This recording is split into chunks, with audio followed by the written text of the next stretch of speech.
When hinges creak in doorless chambers and strange frightening sounds echo through the halls, whenever candlelights flicker, when the air is deathly still, that is the time ghosts are present, practicing their ghoulish delight.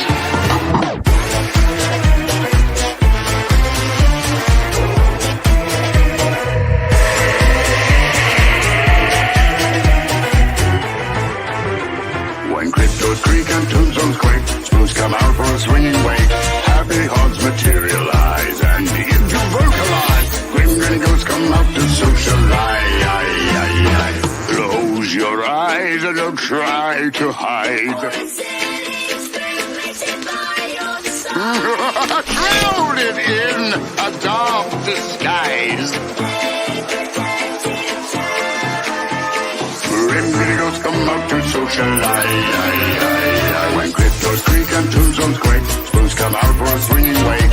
Happy hearts materialize and begin to vocalize. Grim grinning ghosts come out to socialize.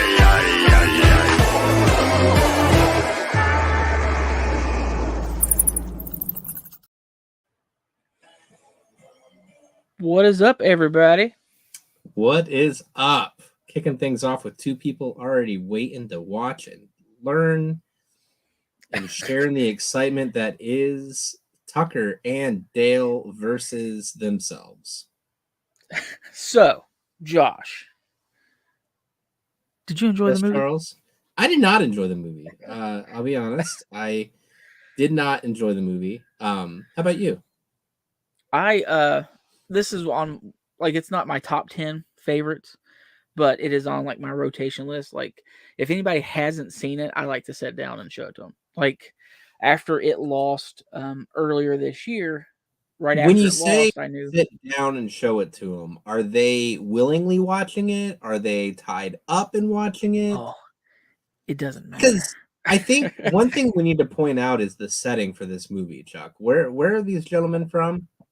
Like when it first zooms in and shows you the background and the imagery. Where are they located?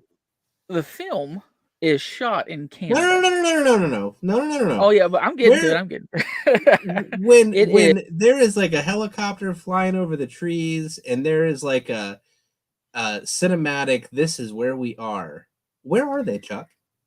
The Appalachian Mountains of good old West Virginia. Exactly. So now when I say, do you have them watching willingly or do you have them chained up ready to go? Well, willingly is a preferred way, but I do enjoy a good little tie-up session. Oh, look out.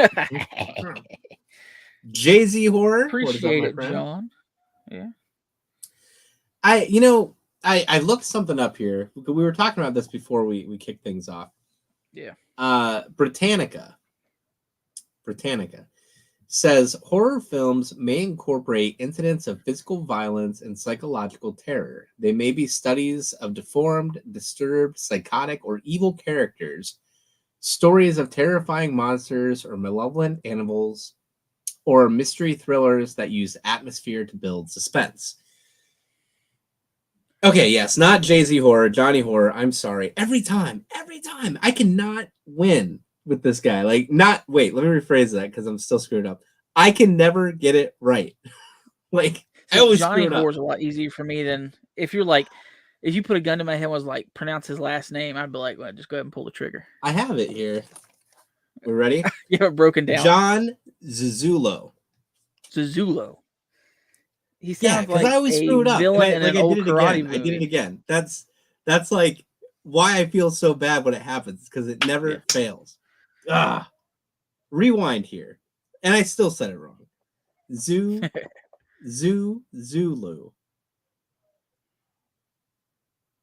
Zuzalu. Okay, I throw those away. You just throw them all away. Things just off. Take a picture of that. Before we kick things off, like Chuck and I were talking, and I was saying, like, I just don't feel like this is a horror movie. Like, I feel like there's nothing about this movie that makes it horror. Like, yeah, some people die, the kid's face is mangled, but I don't feel like it's a horror movie. It's just like a raunchy comedy. Well, see, that's where there's like, some people enjoy horror comedies. Yeah. Like, I know going into it, whenever me and you started this, I've heard you mention and I've heard you say a few different times that that's just not your bag. Like, you were not a big horror comedy guy. So but that's okay. It's always good to have a good perspective on But this both was just a sides. comedy. Like, There was no horror. There was no horror. yeah. But I'm also going to rewind and say, like, again, Johnny Horror is one of the most supportive dudes in collecting. Oh, And yeah. the fact that I constantly screw up his name in one way or another pisses me off. Like, I do not understand why I cannot. It makes it funny, but come on. So the group that he runs, I do want to give that a quick shout out to that. The recently changed the name. It is Con Crypt. It was formerly Jay-Z's Convention Help. Check him out.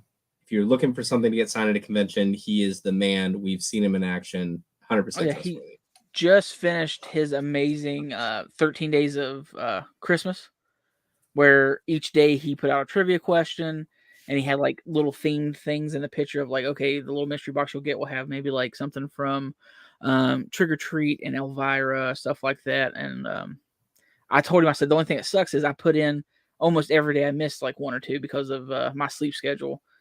But one I actually won that I put in on was the only non-horror he did. Really? Yeah. I was like, motherfucker. But he just finished up the 13th day one, and I don't know. I guess I didn't win, or you didn't win, because we didn't hear nothing about it. I was watching part of it, and then I had to drop to do this. Yeah, me too. I was like, I think he was going for like 50-some minutes. I was near the end when I checked it out. But it's appreciated, Johnny. Appreciate it. This movie opens up with a nice aerial shot flying into what you're supposed to believe is the Appalachian Mountains of West Virginia. It is off the beaten grid. These individuals are in an isolated area. There's no cities. It's West Virginia. It's what you expect stereotypically from West Virginia. Yeah, it's pretty close. Like whenever you're looking at it, it has a look to it. Just like when they filmed Wrong Turn. You're supposed to believe that is all supposed to take place in the Appalachian Mountains of West Virginia and stuff like that. Like the Greenbrier County, I think, is where the first one's supposed to take place, like close to that. And I think they filmed it. I have no idea where they filmed it. I'll have to go into that if we ever do that movie. But I know, like the later movies, they all filmed them over in Europe somewhere. So. And this one, I'm pretty sure, was filmed in Canada. This one was filmed in Canada. When it kicks off, it has like it starts in like present day and then drops back 3 days. So in the first scene, you have, I believe it's the director and his wife, like wandering into this cabin where accidents happened and murder happened and mayhem happened, and they're gonna film some shit about it. And then you see Two-Face from Batman Forever, Tommy Lee Jones, coming out of the woodwork like, whoa, hey guys, I'm gonna kill you. Yeah, the reporter and her cameraman is actually the cameraman's one of the directors, and then that's his wife, which, funny enough, his wife is so I put these down because I thought they were a fun little thing. There is 2 Power Rangers in this movie. Like former Power Rangers. And there is 2 people from Final Destination in this movie. So the director's wife, which is the reporter, is the Yellow Ranger from Lightspeed Rescue.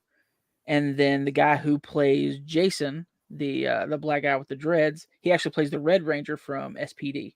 And then I was really disappointed that guy ended up being such a wuss. Yeah, like he was like the coolest one out of all, and he was just like, yeah, he's in great shape. I mean, I think the last thing I saw him in was The Rookie with Nathan Fillion and stuff. I prefer The Rookie with Gary Busey. You can't say that name. We're gonna get canceled if you say Gary Busey. Funky butt loving. So the flashback scene that drives you back to 3 days, it really opens up the movie in a cool way. I will say that. Like, it gives you this, like, what's happening? What's going on? Like, I do enjoy how they pulled that off. But then once you start getting into the characters, like there's really no character development. They want you to think that all the college kids are just dumb college kids. They want you to think that Yeah, Tucker and Dale are just stereotypical dumb hillbillies. And I think one of the reasons this movie like gets under my skin, like just annoys me more than anything else, is growing up, I remember my mom was very offended by the term hillbilly. Like she was from West Virginia. She is from West Virginia. They live back there now. So the term hillbilly like made her see red. So a movie making fun of that already just has like a bad taste in my mouth. Oh yeah, like I mean, well, speaking of the Wrong Turn stuff again, because that was like a West Virginia stapled movie there. You know, that's how people see people from West Virginia or the Appalachian Mountains as, you know, inbred, sister loving, you know, type of hillbillies and stuff like that. Which there is a percentage that like you're like, I don't appreciate being called a hillbilly because I feel like I'm fairly educated, and I didn't realize how bad I had a country accent until we were in New Jersey, and multiple people commented on how I spoke. Like they understood me, but it's just they said, "Yeah, you know, you do have a country accent." So apparently, I have a southern accent. Yeah, you do. But You have the accent going for you. all right. But like I said, living in West Virginia my whole life, there are hillbillies out there. Like they are. Like a lot of us aren't, but when you get deep enough in them woods, there are. And that was one of the cool things with like, and I think like looking at this as a horror movie versus looking at Wrong Turn as a horror movie. Wrong Turn's a horror movie. Oh, Wrong Turn is like a straight up horror movie and a good one at that. This just, it's a comedy. It's a comedy. And it just, the dumb characters. I can't drive my truck too fast. If my daddy finds out, he'll be mad. How's your dad going to find out? Like, does he have something on your car in 2010 that's going to tell him, oh, little Chuck is speeding? No, it's not going to happen. There's a GPS signal out there anyway. You're not going to get busted doing shit. Yeah. Funny enough, when you said 2010, like the movie that came around about the same time, Cabin in the Woods, this movie was shelved for like 3 years. Like it was shot and then shelved. Which I don't know why, but I mean, because I don't remember, it never got a theatrical release. It's just one of those that kind of got threw out there. But it was, I was reading about like the sequel, how they tried to do a sequel so many times, but the storyline just wasn't working out. They kept rewriting it, and the last time it was brought up, the guy who played Tucker was just like, I didn't like the script, it's not happening. So I guess it's been indefinitely shelved. Well, so Tyler Labine is the guy who plays Dale. He was also in like Deadbeat, which is like a lead role for him in a TV show. He's in like I think The Resident or something like that. But he was also in a show called Reaper. Had 2 seasons. It's super rare to find these seasons on DVD now. Like you can find them, but you're going to pay a lot for them. I think what is his name? The movie guy. God, why am I blanking on his name? We know him from YouTube. Uncle Ed? Johnny No. Horror? Papa Goss? What's up, buddy? How are you? But he managed to find him somewhere. And I was jealous because, like I said, they're kind of a pain in the ass to try to find. And they are expensive when you do find them. What are we looking for? Reaper. Wet Movie. Oh, what movie one? Yeah, okay. Yeah, he found them. But it's Reaper season 1 and 2. It's got Ray Wise, and then, you know, Tyler Labine in it that played Dale. But then you got Alan Tudyk. He played Tucker, and you know he was Wash in Firefly.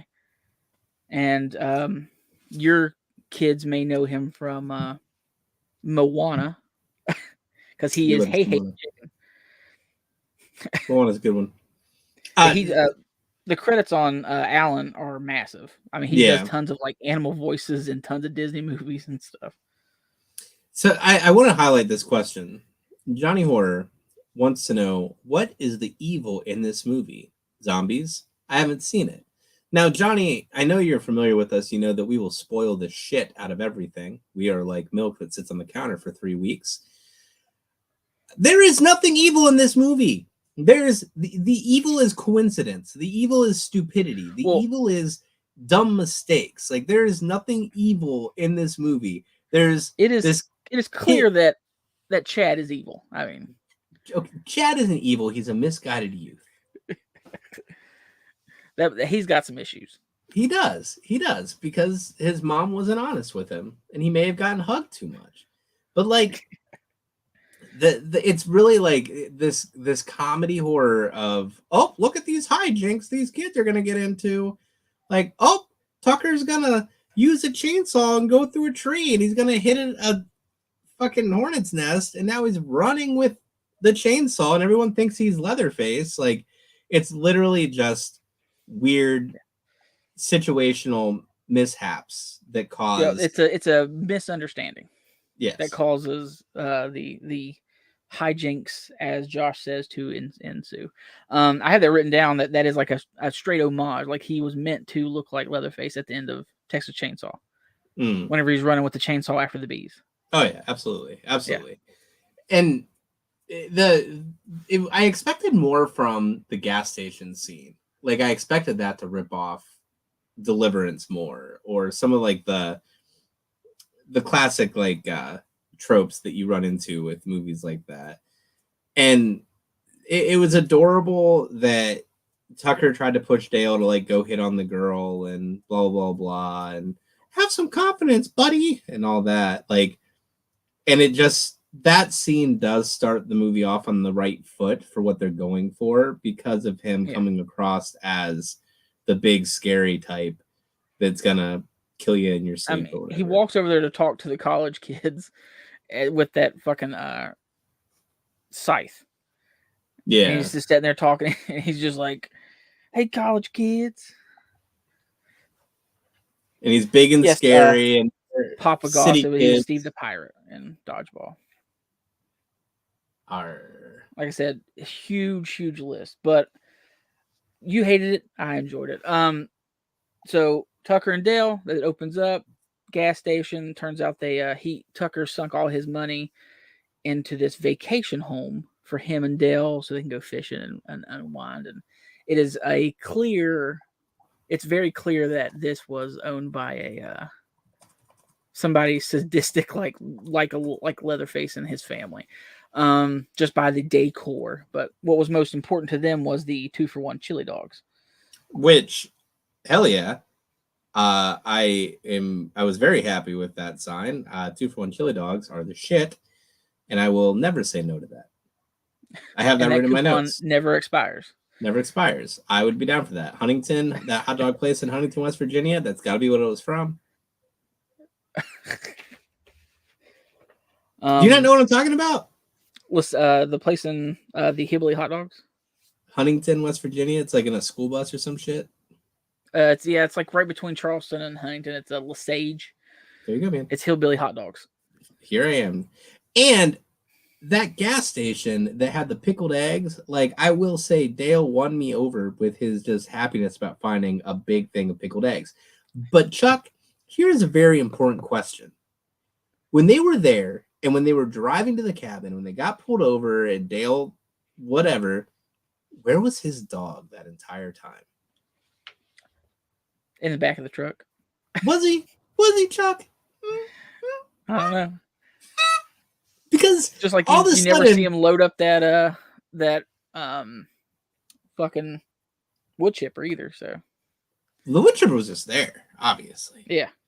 Like the dog, it was on the back of the truck whenever they pulled into the campsite and stuff. The dog, like, osmosis into existence. Made me really sad. There were some attractive women that were in this movie. And that's kind of what leads them into these hijinks. Is like the one that Dale is so attracted to, and then they're going to go skinny dipping, which they clearly don't understand that the rules of skinny dipping are no clothes because they all go into the water clothed, which whatever. Yeah. And the attractive one who is turning her back on Chad and his delinquent ways gets spooked and falls into the water and somehow manages to be knocked out. And, Dale, being the hero and gentleman he is, jumps in to save her and pull her onto the boat. And that's when the big misunderstanding happens. They save the girl, they pull her onto the boat, and these college kids sees it happens, and they're like, "Hey, college kids, we got your friend." Like they see, them pull the girl onto the boat, so they're kidnapping her, they're taking her, and that's what kind of starts the whole. These hillbillies are trying to kill us. We got to get to them first. We got to get Allison back and stuff like that. So yeah, one of the big issues with me that made this whole movie just so unbelievable, because it's not unbelievable to begin with, is when she wakes up, she does try her best to understand what's going on. Like, oh, he's not trying to kill me. He's not a crazy hillbilly. I do got a bump on my head. They were nice enough to wrap it. She didn't immediately try to leave. Like, she was like cool with staying, and like, I'll heal up here or whatever. Now, in that situation, you would leave. Like, yes, thanks for healing me up, but I need to get back to my friends. Right. Like, thanks for bandaging me up. Like, I know I might have a concussion. I'll handle it. But she's like, let's play some board games. Well, here's a question for you, Chuck. Who was the 5th president of the United States? I don't know. I'm not that smart. Monroe. That was when they were playing the game. Yeah, that was like the trivia question that he was like, "I'm smarter than you think. I'm not as dumb as you think. I remember things." And that's like what kind of sparked their connection was, oh, this guy isn't like the hillbilly that I thought he was. He's not the dumb person I thought he was. He's actually intelligent, and helps build their relationship or their bond throughout the rest of the movie. Yeah. It shows that, like, appearances aren't always what they seem. Like, Oh, he absolutely. Like a dumb hillbilly. Yeah. Have you seen my wife? Shit. You're just a lucky man. Damn right. But what was making me think for a second was the Giver hat. Yeah. Because he talks about now Tyler Labine chose that hat because, Giver, he says he feels like Dale was a very, gentle giant kind, but he doesn't look it. And also being a Canadian, Giver is like their version of Get Her Done. Ah, okay, that makes sense. Yeah, so God, that's why I chose that hat. This is the thing in high school. Get her done. Shut up. Good old Larry the Cable Guy. The flip phones, man. Like, let's talk about flip phones for a second. Like, this was a blast from the past in that aspect. If you didn't have a Razor, you were a loser. Oh my gosh, dude. I remember my Virgin mobile phone, and I was wasted one night in college. I was at my fraternity house, and I threw the phone, smashed it against the wall, 2 pieces. And I plugged in my headphones, and it still worked. I could still dial and hear. I just couldn't. There was no screen anymore. So, like these one kids, of the original Nokia bricks, those things still going. These kids had the right phones. They just couldn't. Oh, I did something different. I didn't mean to. They just didn't have service to get them out of there. Because when they got the cop, the cop had been involved in the massacre that Chad had mentioned, his ghost story, right? I feel like when they were looking at the newspaper, there was a picture of that cop in the newspaper. Yeah, like whenever they were newspapers pinned on the wall. Talk about what? The horrors, the ghost story that Chad told. Okay. Around the fire. Let's have some story time here. So, Chad tells a story about his mom. Well, he says some college kids. He doesn't really mention. I'm pretty sure he doesn't mention his mom right off was part of him. But there were some college kids out in these same woods drinking, and these hillbillies showed up and decided to have a little bit of fun with them. And the first kill of that one was pretty cool, like where he threw that saw blade into that dude's face. And then you really don't see. I think you see one other kill, and then you don't really see any other ones, so you can't really. I didn't count them with my kill count. That's fair. So, but all in all, to say this, to just sum it all up, after you figure out a little bit more, Chad's mom was part of the group. So was his dad. She was supposedly pregnant with him already, but after they find out, and they find another news clipping from that assault, one of the hillbilly assaulters looks just like Chad. So it turns out that those hillbillies maybe had their way with his mom, and that's where Chad came from. Chad was a byproduct. So. Yep. So he's half hillbilly. Is both of your parents from West Virginia? My dad is from Ohio. Okay, so you're half hillbilly. I am half hillbilly. I am just I'm just Billy, whichever you prefer. But I mean, so his like resentment of the hillbilly people is because of this story. And you later learn that like this campfire story that he told is actually like a family story of pain and woe and misery that he survived. And it's what's really pushing him to take Tucker and Dale out. And they're not going to call the cops. They're going to handle it themselves because he hates hillbillies. Yeah, and so a little bit later on, like they come to the cabin to get Allison back. And they have a plan.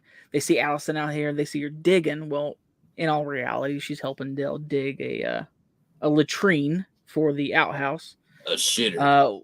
While Tucker is, chipping some wood. And they're like, okay, here's our opportunity. We're going to charge him. So they charge him. Tucker turns around, accidentally smacks Allison in the head again. They both fall in the hole. One of the guys that's running at them slip with the stick, stab it through himself, and accidentally impales himself. And then on Tucker's side, a guy's charging. Tucker moves out of the way to pick up another piece of wood. He dives right into the wood chipper head first. Fargo's himself. So there's just big, like I said, the misunderstanding, and then the just final destination-ness of these accidents. Of just like the 1% chance of these things happening, they're getting hit with those 1%. So, trying to see if I had something nice to say about that. So the deaths were just fucking dumb. Like, yeah, him impaling himself, him jumping into the wood chipper, the guy running into like a root or whatever, like a branch, and impaling himself on that. Like, yeah, because he was staring at Tucker while he was lovingly the chainsaw. He looks over and sees Tucker start running past him, and Tucker healed up fast. Like, yeah, those bee stings killed him quick. They healed up. It was the PBR that he dumped. I was about to say, a PBR can heal anything. Just remember that. Straight. Fuck yeah, America. Rub some PBR in it. It'd be fine. This is not PBR. This is Shiner Holiday Cheer. This is a nice, delicious peaches and pecans beverage. I don't do alcohol. I have Milo sweet tea. So that's how much I loved this movie. I needed 2 beers. Jeez. All right. Well, on the DVD there is a special feature that once you go into it, it actually shows you the college kid side of the movie, like how we're seeing the story told from the Tucker and Dale side, and like how these college kids, that's just coming at me, I don't understand. Well, in a special feature, it flips it and shows you that Tucker and Dale are the villains. Is the movie the same length or is it shorter? I didn't check it out. I didn't have time today because I was getting some stuff ready. If it was shorter, we should have watched that instead.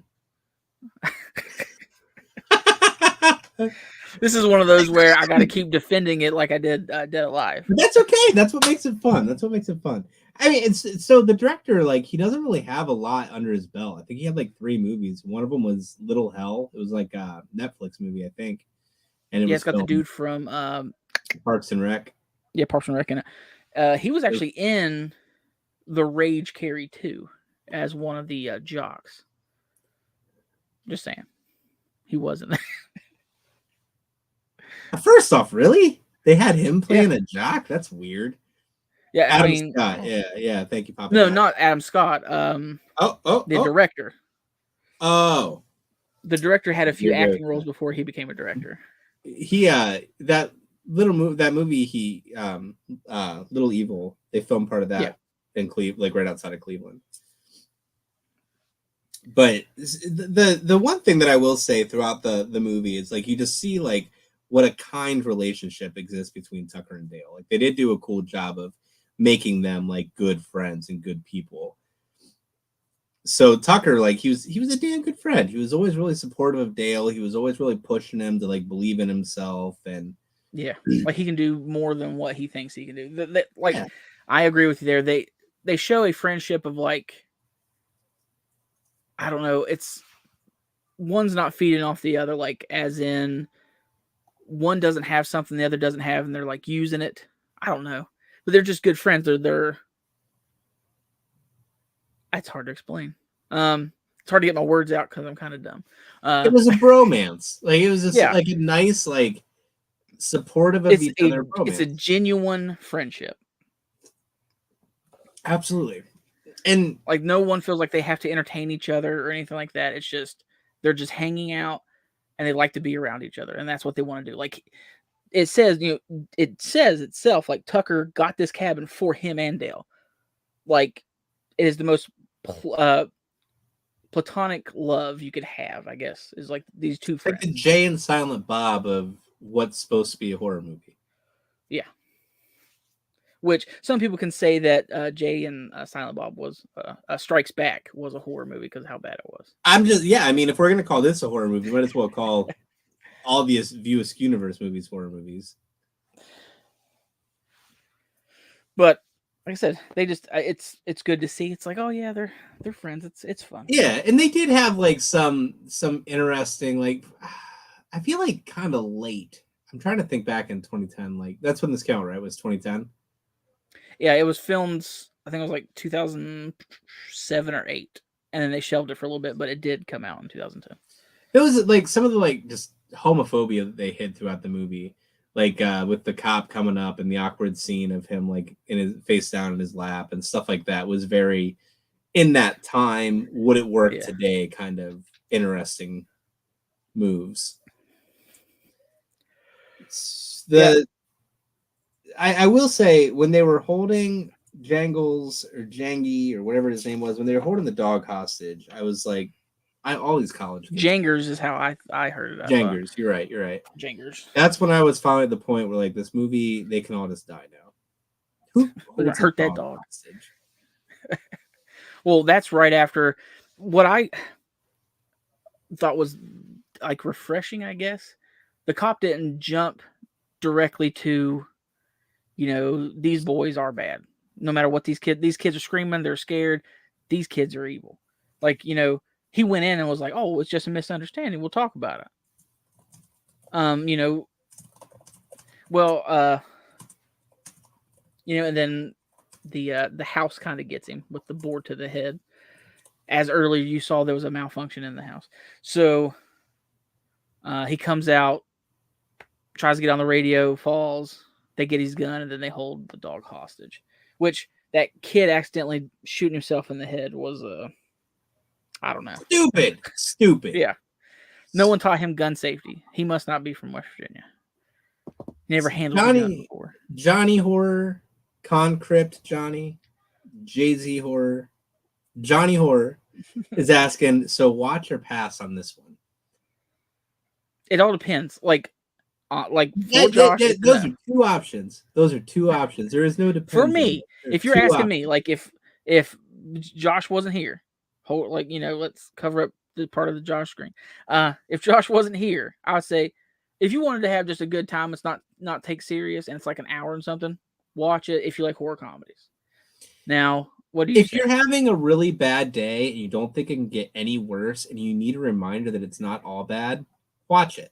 Because that's going to teach you that it can get worse. Because if someone puts that movie in front of you, it will immediately ruin your day.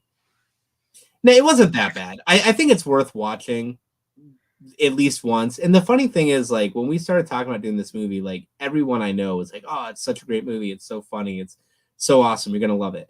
So I think in this one, I'm just the odd man out on it. And I think it's worth a watch. Yeah, like I said, I don't want to take words out of your mouth. So, but you don't much care for the horror, the comedy horror aspect, and a lot of times movies don't get it right. And you would say this movie didn't get it right. This movie did not.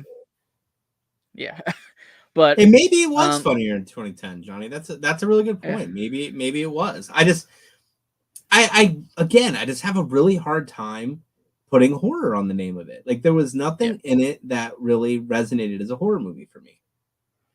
Like I don't know if you would like. I really enjoyed it. I want to work on a review for it. Onyx the Fortuitous and the Talisman of Lost Souls. See, you already know in it. Me and Chesley enjoyed it. Like I liked it. It's just something you didn't like. Like there's some movies that you enjoy. I probably don't. But in that case, it's that actor. It's that guy. Like you don't like Andrew Bowser? No. Oh, you have the Blu-ray of that, right?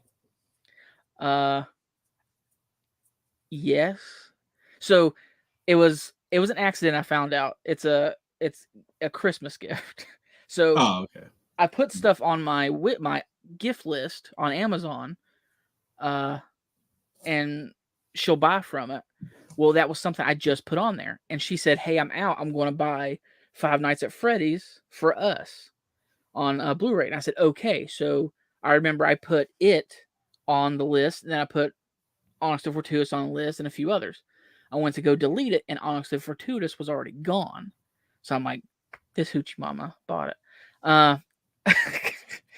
So it was like, my detective work, but I'll get it tomorrow.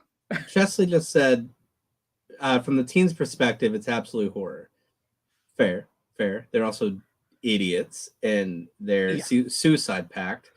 Some kind of suicide pact. One thing I want to ask, and this is to Papa Gotsford still in here, Johnny Horror, Chad, whoever's watching this. Do you view like Shaun of the Dead and what was the other one?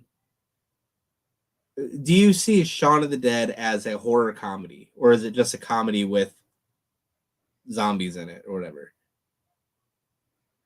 So while waiting on that to get answered, where do you see how do you define that as a difference? Like that's where we're going. Is it a horror comedy, or is it a comedy movie with horror elements added in?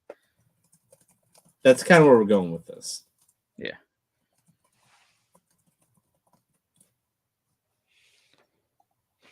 So put up there. Got a comment. Just a comedy. So that's one for just a comedy, and I agree. And I also would say that in that vein, so is this one.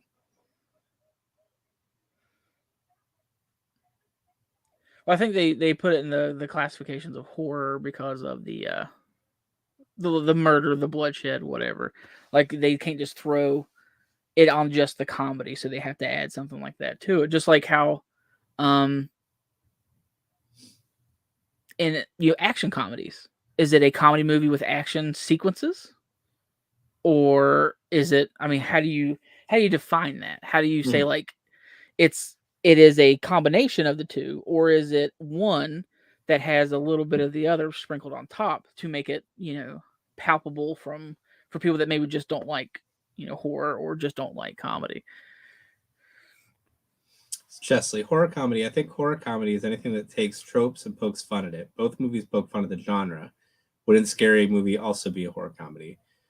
I think the more we go down this path, the more it really is just true to me that I don't like horror comedies. Because Scary Movie, I wouldn't see that. I never really considered that one to be horror either, because there's really no elements to it that I felt were scary. But I also want to point out, like, I think that it's good when we have these episodes or these movies that we've selected that you feel you enjoyed so much versus me not enjoying. I think that's great for what we're trying to accomplish with these discussions. If we come in here and we're both like, I love this movie, this is why. I love this movie, this is why. That's going to be boring. I don't want us to agree on everything. Like, I want us to be able to have these. Thanksgiving, I thought Thanksgiving was a slasher horror. Yeah, I think it was a slasher horror that had like jokes in it. Because it was played straight laced. Like, that's the difference for me from comedy, is like they kind of know, like, oh, you know, we're goofs type of a situation. There's like goofs going on. Where Thanksgiving, to me, it was serious. Like, you know, it was a serious slasher that had jokes in it that made us laugh. I think with this one, with Tucker and Dale, if there would have been some kind of monster, like Chad coming out in the end with his face, like the way that they wrote that into existence, it was situational. All of a sudden now Chad has Two-Face from Batman. If it would have been some like possession or some kind of demon doing the killings and things like that, then I would not for a second argue horror comedy. Yeah. But since it was just this character that got fucked up and evolved into that like monster of a role, it's just a comedy.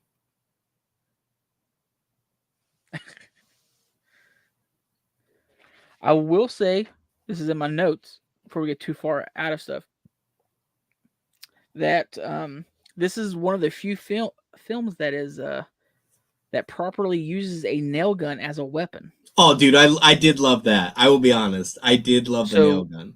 Yeah, in most scenes, whenever anyone uses a nail gun in a movie, such as, you know, Final Destination, other things, a nail gun has to...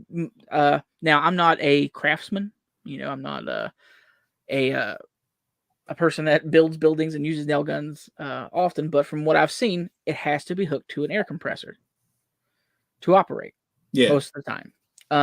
And basically all nail guns have a safety tip on them. So whenever you press down, it unlocks the trigger so you can fire the nail. Well, when you see like these people in movies, they just hold it out and shoot it like it's a gun, and it's not hooked to anything, anything going on. You're ruining this for me. No, go ahead. Go ahead. Continue. No, I'll tell you in a second. Okay, well, in this movie, it is hooked to a compressor, and whenever he's firing it, with the other hand, he pushes in the safety tip so he can fire. I didn't know about all that. So I don't know what it is about nail guns. I just want to shoot the fuck out of one. I just want to just like whenever I see one, I'm like, oh boy, here we go. I really just want to do it. Well, it's just like whenever I think it is a male trait that whenever you pick up a drill, even if you're handing it to somebody, you know, impact driver, a drill, whatever, you want to go, and that you want to hit that trigger just to hear it spin. I don't know what it is. It's power tools in your hand. Like anytime there's a power tool in your hand, you want to kind of just push it once.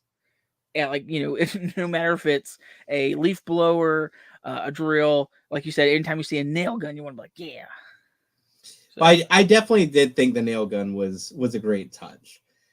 The bringing him the beer at the hospital at the end, I thought that was adorable. Like he's all like laid up in the hospital with being drugged and shit, and they bring him a beer, and then he goes the lady finger. Yeah, he got his lady finger, and then he goes to bowl with what's her face. Like it was a cute movie in that aspect. He found love, which I guess that could be, you know, what's going to take place in the sequel would be like, I don't know, because you would still want it to be another misunderstanding, but maybe Tucker needs to find a girl now. The final sequel idea, I guess, was like Tucker and Dale go to Yale or something like that. So I guess it would have been her going back to college and them kind of following along with her. And Chesley said for this movie in particular, it takes a twist on what if pull this up here. What if some slashers are just a big misunderstanding and the real horror is human stupidity? And I think this time of year we can all kind of agree that human stupidity is abundant and is a scary thing. So I can respect that response. And hey, like I said, and I will continue to say this, I do not want to watch movies I hate every month by any stretch. So don't get it twisted.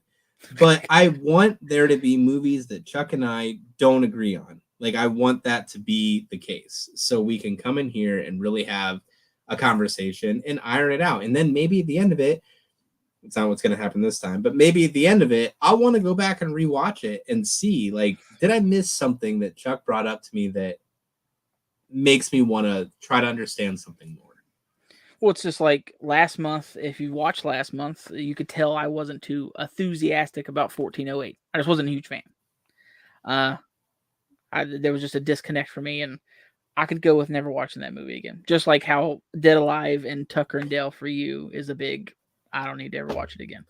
Which, while we're on this topic, we are going to be needing to collect some ideas for future. So if you have some thoughts on what we can watch in the future, please, I made a banner for it. I'll hit the button here. Give us some suggestions for next month. Next month is what I should have said, but I didn't. So deal with it. Just throw out some things and we'll put them on a list, and that'll help us out a whole lot. Like I still, as much as you didn't like Dead Alive and the grossness of it, like a lot of the ooey gooiness, that's why I kind of wanted to put, whenever I put Feast back on here, like after I suggested Feast and then I put it back on, is because if anyone here has seen it, it is a gross movie. I'm going to make an arrangement with Chesley that every time you mention Feast, she's gonna, like, I don't know, squirt you with a squirt gun or something. Like the cat, when the cat messes with her mice, we always spray with a water bottle. Put a $1 in the the bowl. Chuck is gonna stack the deck to make Feast win. I'm looking up the battery. I saw the previews for the battery. That one looked pretty interesting. The personalities of two former baseball players clash as they traverse the rural back roads of a post-plague New England teeming with the undead. That one looked interesting. I say we go on Tubi. I really just want to bust his chops on it because, like, I feel kind of bad because I know that he really wants to do that one. And I did suggest if it continues to lose, watch it. Like, what would everybody think? We have 8 people watching here. Chesley, in this one, I'm sorry, but in this one, you're not going to count on this response because we both know you're going to be sportive, and I love that. If Chuck were to come on here and do his own episode just on Feast or any movie whatsoever, would you come watch it? I would. I'd come check it out. Well, I appreciate that. I hate that I missed your thing with Kevin. No worries. The other night. But yeah, I mean, it would be fun. You need to come on here and do Fortress. See? Yes, definitely. 100%. Chuck. Boom. The people have spoken. All right, well, I need to watch it. Fortress. I probably won't be as entertaining as we are together. That's fine, man. Like, get an event for it. Get people to say they're going to be there. And thanks for checking it out, Chesley. I appreciate that. Like, that, get the conversations going, man. Like, I 100% will continue to push you and give you shit about coming on here to do Feast. All right, let's not keep putting him on the spot here. I did star a comment. Well, we're gonna go to that, Johnny, here in a minute. I want to talk about that. Well, you want to do the kill count and the tomato? And Chuck and I never do that. The rotten. That's what I was gonna say. I wanted to circle back and make sure we finish up this conversation about Tucker and Dale. I know that's kill count, rotten tomatoes, and all that fun stuff. Yes, Johnny. The kill counts count if they didn't get killed. Well, I guess death count. All right. Well, the Rotten Tomato, and it is the same across the board for the tomato meter and the audience score. It is 85.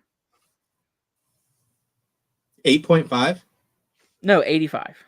85%. 8.5. Got it. And then, of course, the kill count, including the flashback from the hillbillies, is 13 from what we've seen. That's That not we bad. can confirm. How many? This was fun. This is a side note.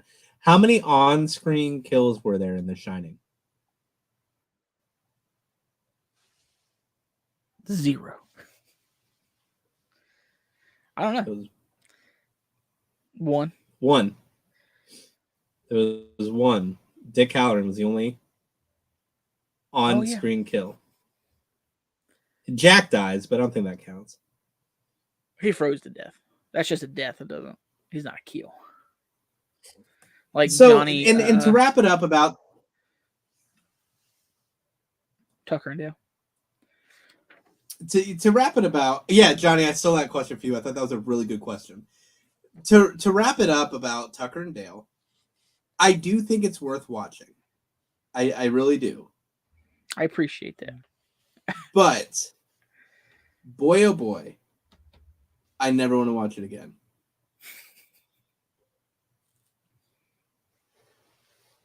Well, we'll talk about that question you just asked. Oh, Johnny Horror been throwing out them math hard questions as his trivia questions. I was like, hey, what's this plus this plus? You're like, hey, man, calm it down. It's the Shining question. Like, I really had to think about it. I was like, wait a minute, how many? There really was only one kill in The Shining. Like that, it really kind of like took me back. I had to, like it. I really had to think about it because I got that one wrong because initially I had the wrong year for when the hotel opened. Yeah. Well, because one question I answered, he said, no, that's wrong. I was like, no, it's right. I was like, I'm pretty sure it's right. And I was right, but I didn't read the first part of the question. It was a 2-parter that I had to add together. Yeah. So I was like, well, fuck, that's why I got it wrong. So let's go to this real quick. See if you've seen. Have you seen this yet? The director for I have not. No. Scream 7 walked off. So all this shit was Scream, man. Like they got rid of Melissa. Is that her name? Michelle, Melissa starts with M. They got rid of her because of her comments about the war. Yeah. And then Jenna Ortega let herself go. Jenna Ortega is like, "Oh, I'm busy," which is sketchy. And now the director's out, and I guess his comment was like, "It was so exciting to be asked to do this, and then it was immediately ruined." Melissa and Jenna, yeah, it was immediately ruined by everything that was going on. Like it was such an honor that was completely like, which shattered. Yeah, and Landon, question for the chat. Say they are out, everything goes forward. Would you go see a Scream movie if they focused on Nev, Sydney and her husband, that end, and they left the Woodsboro stuff over here, and then they kind of focused. I don't think they'll ever get Nev back. I think for the right price, you can get anybody. I hope she sticks to her guns and doesn't come back. I think that it was such a slap in the face that they were gonna disrespect her character like that. Yeah. And how important she was to the franchise. Which, don't get me wrong, I thought Scream 6 was great. I really did love what they did with it. They didn't need her in it. But I still think it was sad the way that came to be. Yeah, the reason they didn't need her in it is because they couldn't get her in it. Like right, exactly. The disrespect of like, hey, we're going to offer you this much. We're like, well, her name is synonymous with Scream. Mm-hmm. So, absolutely. You not having her in it, pay her what she wants. Like, pay her whatever, That's your go-to. What else? People would come out to see her. Nev was Scream, The Craft, Wild Things, that new show, Twisted Metal. That's like really the only thing. Hell yeah, bring back Lynn McCree. I agree with that completely. Those are like the only things I can think of, Nev. Oh, Party of Five, man. Party of Five was like, that's my childhood right there. That was her big one. Yeah. Like the Screaming Party of Five. But yeah, I just don't. You enjoyed Twisted Metal, didn't you? Yeah, it was cool for what it was. It was cool. Yeah. I Like, I hope didn't think I'd like it as much as I did. I've been rewatching Sons of Anarchy a lot. Did you watch the Mayans? Yeah, I tried. It's funny to, but I because couldn't get into it. it wasn't nearly as good. It's funny because like the director, one of the writers for Mayans, is someone really well known in the hardcore music scene, like very gang-ish. So like a lot of the stuff he writes about seems to be experienced and known. So that was interesting to me. It's funny because this time around watching Sons of Anarchy, I used to love Opie. I hate his character nowadays. I don't know why, but like he's just not even a good actor. Yeah. It was reported today that both the director and Jennifer quit because of Melissa. Yeah, I kind of heard that too. Yeah, I hated that they gave like a bullshit reason for when she first did, because she basically said that there would be issues with her filming Wednesday and stuff like that during the time they're doing Scream 7. But then later it comes out, I was like, oh yeah, I did quit because of that. Like, be honest. The first rip, just be honest. Right. I saw the stuff that Melissa had said, and I didn't feel like she said anything that terrible. I think it was pretty much like, hey, both sides of this, it sucks on both sides of this and for both sides of this, which is, it's war. Yeah, it does suck for both sides of it. It is terrible for both sides of it. Both sides are doing dumb shit. Like, innocent people are getting hurt. Like, that's fair to say.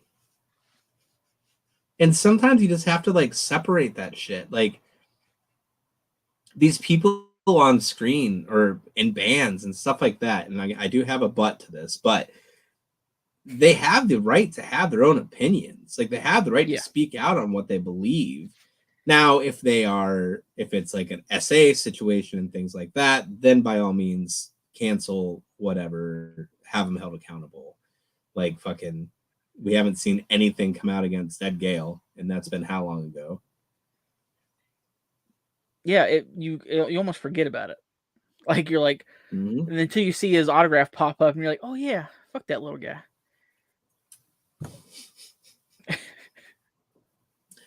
All right, what else we got, guys? What else we have to talk about? Yeah. Any other questions or anything like that? We are done with the movie. We're getting ready to wrap up. It's almost time for bed. I got we do Christmas on Christmas Eve in the family, so nice. I got to get up at 5:30 in the morning. I hope Chesley gets me something good too. I have to smother in her sleep if she doesn't. I have a feeling she will. I know I said this in the video that I made for you. I messaged her the other day to ask her a question for something for you. And like I sent it and it autocorrected to Chelsea rather. And I like sent it and then went to do something. Then I looked at my phone again a couple minutes later and I saw that it said Chelsea. And I was like, unsend right away, immediately.